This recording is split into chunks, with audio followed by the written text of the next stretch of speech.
Good morning. My paper is titled Seasoning Pedagogy: Inclusion of Culinary Approaches in Learning. This paper attempts to explore the significance of reading food and culinary practices and thereby asserts the need for culinary approaches in teaching and learning. Culinary studies is the study of food, cooking, eating, and other culinary practices in any given text, region, culture, community, or society. And its flexibility and universality aids in modeling it into an interdisciplinary sphere of study.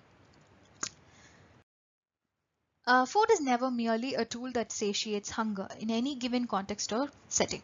It is invested with a set of power that drives and manipulates the social order.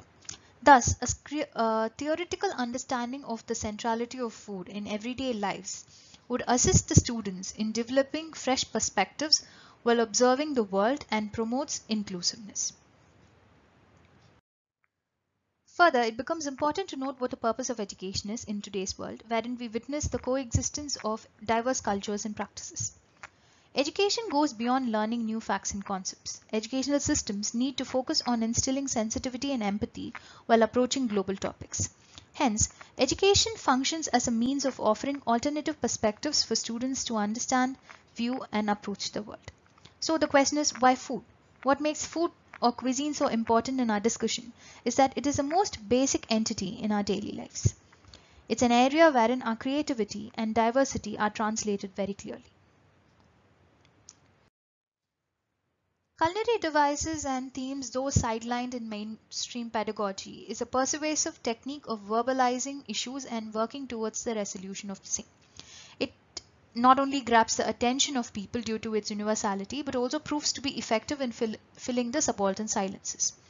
As mentioned earlier, since food works closely with power structures, it becomes an apt tool to reread old texts, which would disentangle the inherent silences and erasure that time and power have manifested in both literary and non-literary historiographies.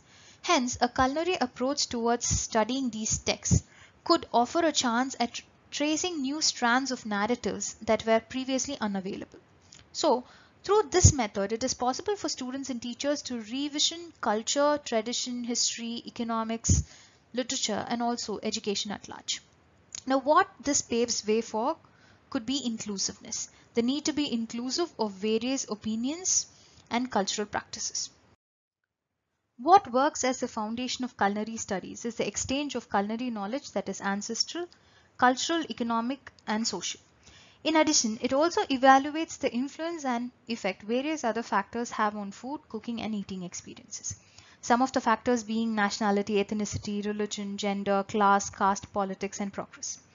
Culinary writing includes both fictional and non-fictional writings on cuisine and culinary practices of a culture, community, religion, etc.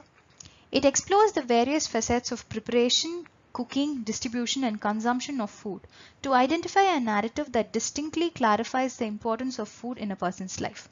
Here, the person becomes representative of a community, culture, or nationality. And in a way, this approach also works towards establishing a communal narrative that translates nuances and diversity of experiences. Moving on to the literary devices, culinary metaphors and devices are deciphered by readers across time and space, used as a symbol in various texts. Hence, reading the lives of people as individuals of a community or nation helps unravel the issues within such units and also suggests a resolution for it. Further, reading these narratives offers the students a space for diverse interpretations and understanding, thereby facilitating the skill of forming one's own vision of versatility in history and worldview.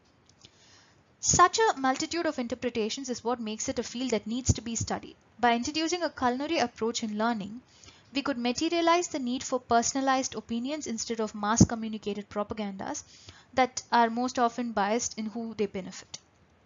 The multiplicity of views and opinions can be promoted and appreciated to instill the spirit of contribution and participation in students. A good example to understand this would be Carol J. Adam and Virginia Messina's cookbook, Protest Kitchen, Fight Injustice, Save the Planet, and Fuel Your Resistance One Meal at a Time. This cookbook discusses the political and commercial angles in the promotion of meat-based diets. Some of the ideas that are discussed in this book are climate change, misogyny, racism, and also inclusive democracy. Now, what the book has to offer to a person reading it could be influenced by various personal factors, which further deepens the spectrum of culinary studies. A superficial reading of the cookbook suggests a vegan style of cooking and eating, whereas when combined with the explanation and research information that the authors have attached with the recipes, one gets to understand that our meal choice is more than something that nourishes our body. It could be a way of living, a way of registering our ideas, and at the same time a way of resistance. Reading the book also offers a glimpse into how our dietary changes influence the way we interact with the world. Food also works as a soft power. A soft power is a cultural power that is persuasive and often used in promotions. It is used in diplomatic initiatives and ventures. This can be seen in the way cuisine is used in food outreach programs. A good example for which is the Korean outreach programs that were expanded to US to provide people with a palate and practices of Korean culture. Here, it is a discourse that is centered around peace and common experiences, wherein people who are engaged in the study can find a common ground of understanding and appreciation, and can propagate a shift in perspective amidst the society in terms of how we interact with other cultures and traditions. The unknown aspects of any culture or community can be better expanded and explored when the tool is related to cuisine. What education aims to achieve is provide the students with a better understanding to observe and empathize with the multicultural aspects of life and living. We wish to promote a holistic growth that is based on the zeal to learn novel ideas and approaches, while also remaining rooted to one's sense of self. This is also accompanied by the need to unlearn stereotypes and racist, misogynistic, sexist, or classist ideas.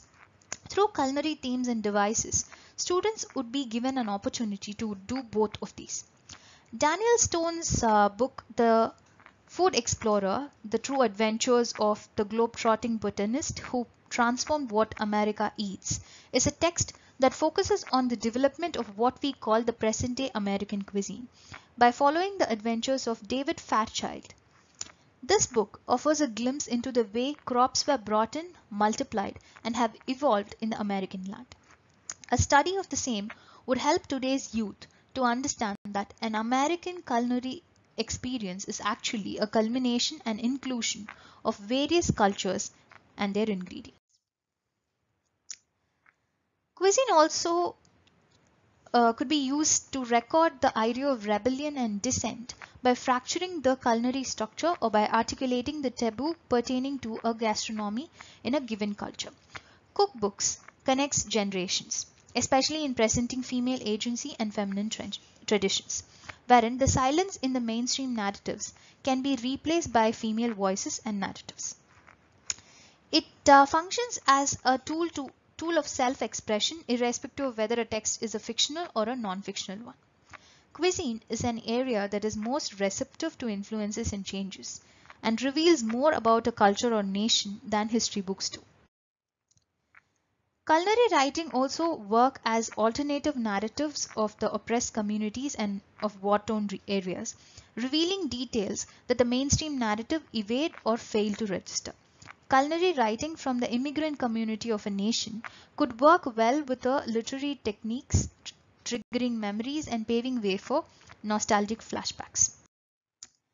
Ideas such as authenticity and the role influences play into cultures and traditions could be better illustrated using food symbols and tropes. It is a site wherein the fusion between culture and literature take place. It could be used to gratify a deeper symbolic need of finding one's self-identity, which is defined by his or her cultural, social, economic, and religious identity. Reading a particular ingredient of food in a culture translates the profound symbolism it bears both as a literary element and as a cultural component. Moving further, seasoning is not about just about the culinary practices and ingredients of a nation or community. It also suggests a set of rules and stark markers of identity and livelihood. Analyzing this illustrates the boundaries each character or person constructs around himself or herself using cuisine. Culture, social, economic, and personal boundaries pertaining to cuisine, cooking, and eating are influenced, restructured, and at times shattered by external factors or influences, which, when unraveled, reveal the historical evolutions that a person and by extension a community, race, or nation experienced and was built from. As mentioned earlier, food plays a pivotal role in recording resistance, be it by way of fasting or by denying commensality. I would like to draw to your attention the idea of the conflict kitchens, which are food stalls created to cook and serve the cuisine from countries with which United States is in conflict with. These stalls promote a sense of familiarity for these nations and aid in bringing them to the spotlight. And this is an attempt at sensitizing our youth and also engaging with literature and art pertaining to such resistances will help kids educate themselves with reference to global conflicts in a much healthier manner. I quote, even though modern digital technologies provide students with a wide range of newest information about the world, the teacher's role in providing students with global knowledge acts as an invaluable moving force in educating students and developing their personality characteristics. Unquote. A conscious inclusion of culinary themes in education would also help in the bonding of students and teachers, since cuisine is not restricted to age and is an experience that would improve the relationship between a teacher and student, even if they don't share a similar racial, social, cultural, or linguistic background. Pedagogy is not just something that happens in the classroom. So, something as basic as food and water are resources that are most affected by modernization and globalization. Hence, including culinary themes in education is the need of the hour, since it has the potential to connect the past with the present in terms of the changing trends in cuisine and connect the present to its future in terms of conserving the healthy culinary practices for a better future. Inclusion of culinary perspectives would instill a reflective consciousness in each meal of ours. So, culinary approach functions as a polyglottic literary device that thrives in both literary and non-literary contexts. The multidimensional essence of culinary devices aid in introducing complex ideas and theories to students in a way that resonates with universality. This works as a practical solution in making our curriculum innovative and stimulating. When education is turned into an art that both teaches and delights, we reinforce the essence of knowledge and also aid in creating a pedagogy that is versatile and inclusive. This approach would diversify the learning experience, opening our syllabus to alternative art forms that serve to educate and enrich the youth's knowledge. It would benefit in creating a stress-free space where students can come together freely to learn with a curious heart and mind. Thank you.